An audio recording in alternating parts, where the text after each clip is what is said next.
नमस्कार मित्रांनो, आपल्या चॅनलवर पुन्हा एकदा स्वागत आहे। आजच्या व्हिडिओमध्ये आपण आपल्या पेरू बागेचा पूर्ण 1 महिन्याचा प्रवास पाहणार आहोत।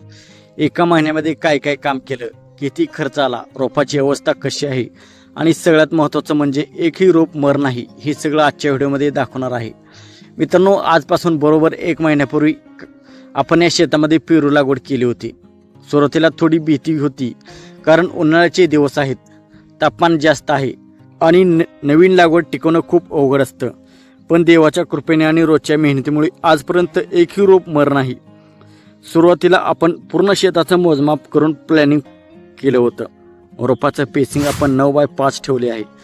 अनेक जण पेसिंग कमी ठेवतात, पण पुढे झाड मोठं झाल्यावर प्रॉब्लेम येतो, म्हणून आपण सुरुवातीपासूनच व्यवस्थित प्लॅनिंग करून लागवड केली आहे। या शेतामध्ये आपण एकूण 400 रोपे लावली आहेत। आता अनेक जण विचारतात की एवढी रोपे लावायला किती खर्च आला।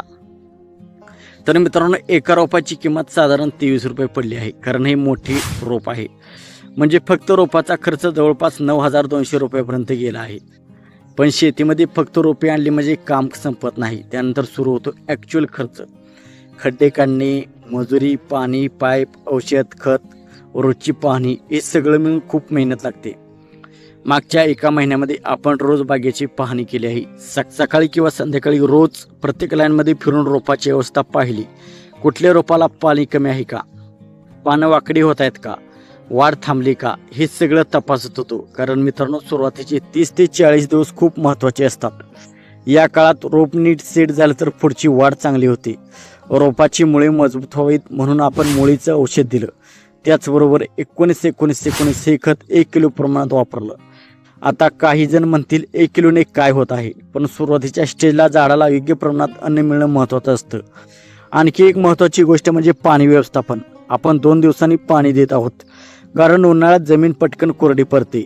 जर रोज पाणी दिलं तर मुळांना प्रॉब्लेम येऊ शकतो, त्यामुळे बॅलन्स ठेवून इरिगेशन करतोय।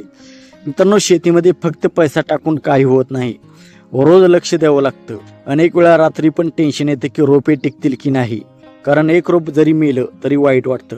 पण आज आनंदाची गोष्ट म्हणजे पूर्ण 400 पैकी एकही रोप मर नाही।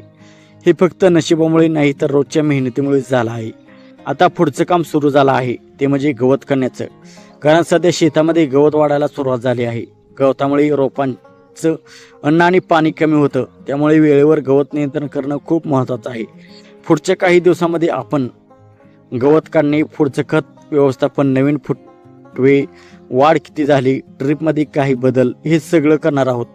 आणि पूर्ण अपडेट तुम्हाला या चॅनलवर मिळणार आहे। मित्रांनो, यूट्यूबवर अनेक जण फक्त मोठा प्रॉफिट दाखवतात, पण आपण इथे ॲक्च्युअल रिॲलिटी दाखवणार आहोत। खर्च किती, मेहनत किती, प्रॉब्लेम काय आणि रिझल्ट काय, सगळं हॉनेस्टली खरं दाखवणार आहोत।